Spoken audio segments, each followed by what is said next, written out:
Hello, my friends. First of all, let me say that the following presentation is not scripture or doctrine. It is a theory of how Yahweh could have possibly used his calendar in creation.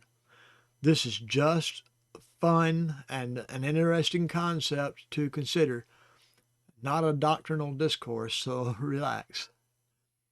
Here are a couple of questions, actually three questions posed to me in regards to Yahweh's calendar and how it was used in the beginning with the mostly misunderstood layout of Yahweh's months system.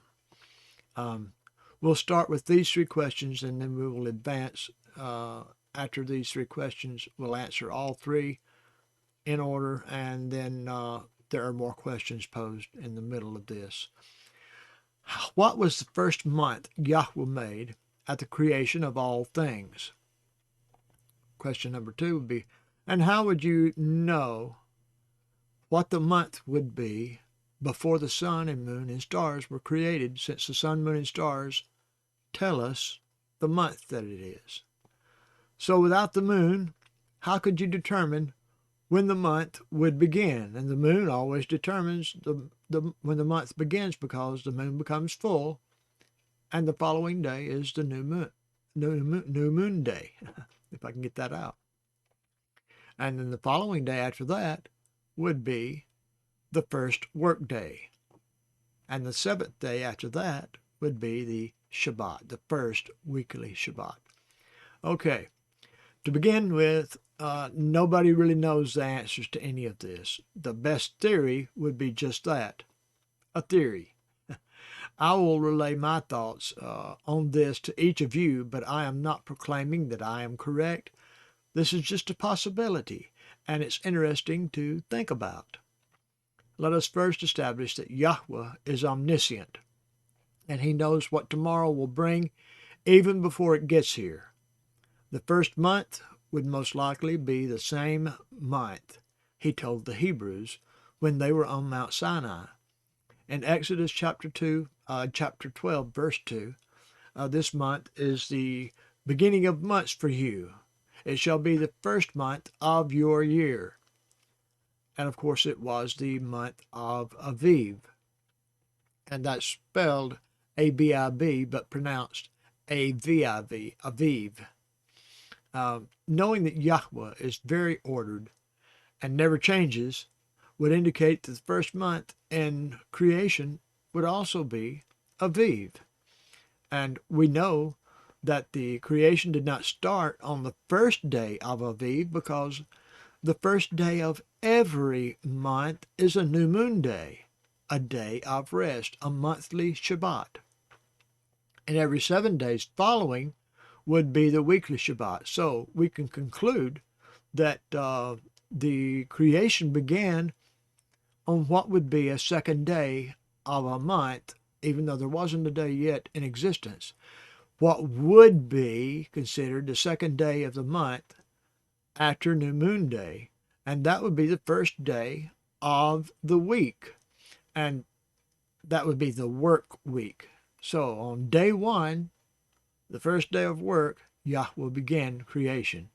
And the date of that creation, if we had to put a date on it, would be Aviv 2, 4004 BC, if that's anywhere near to accurate.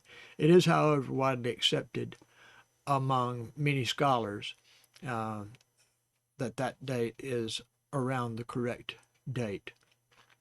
The first ever Shabbat would have occurred on Aviv 8, 4004 BC.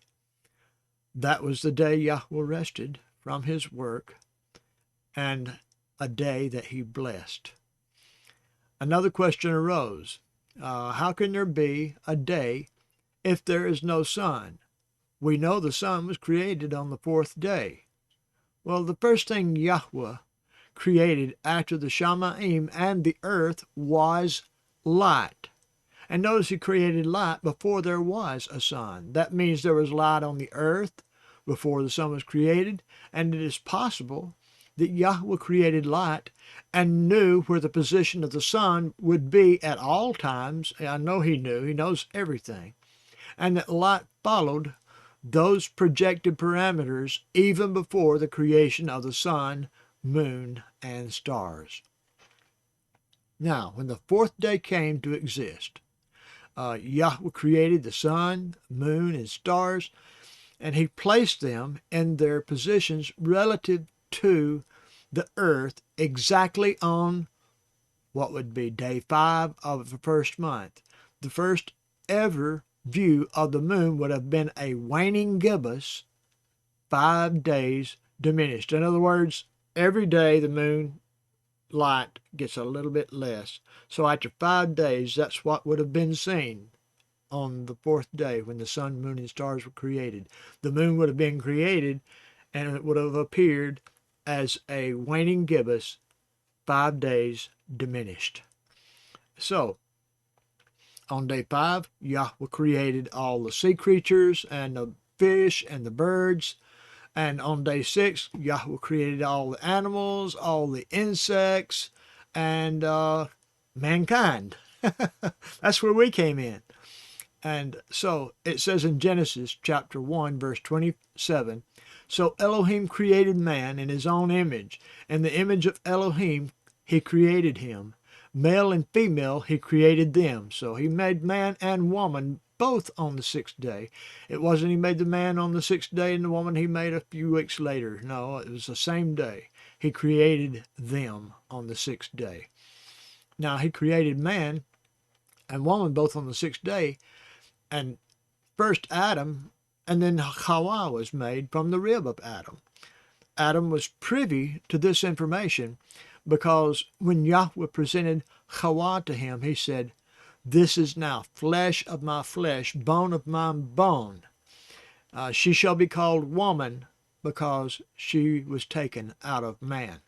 So Adam knew even before Abba made Hawa that she was going to be taken from one of his ribs and made from one of his ribs.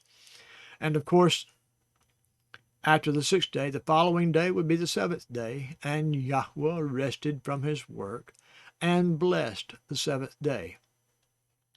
The first moon that mankind ever saw was 7 days diminished, and the moon would have appeared to be half light and half dark. Imagine the wonder of looking up and seeing this moon constantly changing day by day. I know that Adam maybe wondered about that. Maybe he asked Abba some questions about that. But it changed day by day in its amount of light and dark and in its appearance by night and by day. Because in 1 month, the moon appears half the time during the night and half the time during the day in 1 month's time.